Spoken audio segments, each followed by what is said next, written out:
This is Tom Dillon, the Lifetime Liberal, and today is Monday, May 21st, 2017. The title of this rant is The Betrayer's Budgetary Blues. Renewables take a hit.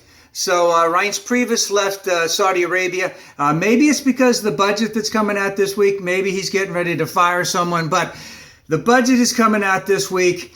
And the Energy Department that's being run by Rick Perry, who was before the governor of Texas. And guess what?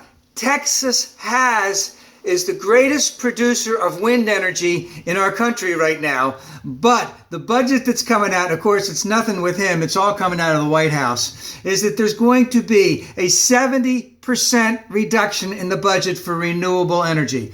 There's going to be a 70% reduction in the budget for energy efficiency. And there's going to be a 70% reduction in the budget for sustainable transportation. Now, we need to be accelerating our research and development into all of these areas. These are vital. These are national security issues. And we're being left behind by the world because the world is going way, way past us. And Mr. Minority and his ilk have got to face up to that. There was a recent article in the Financial Times that basically said, fossil fuels have lost. It's just that the rest of the world doesn't really know it yet.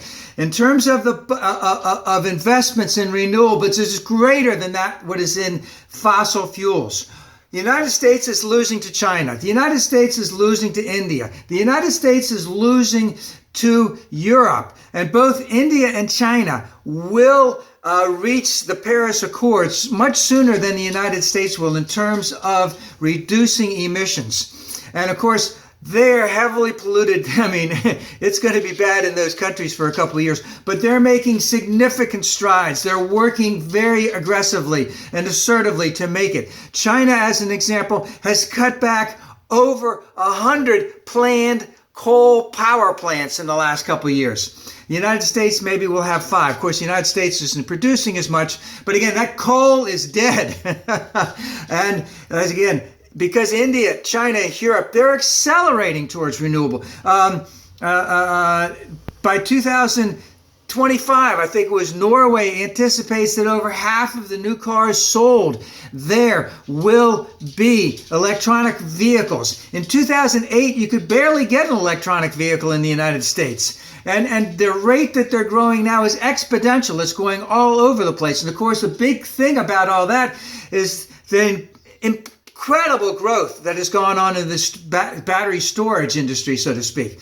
But you look at that, Elon Musk, one huge battery storage production plant. I think it's in Nevada. Nothing else in the United States. China, 8. They're looking to the future. They know what they have to do. Mr. Minority, the betrayer of trust, they're not looking at that at all. We must invest heavily. And it's not going to come about with a 70% decrease in all of these areas in terms of renewables, in terms of energy efficiency, and in terms of sustainable transportation. We must be accelerating towards the 22nd century. And that budget's coming out this week, and it must be fought against, and it must be fought hard.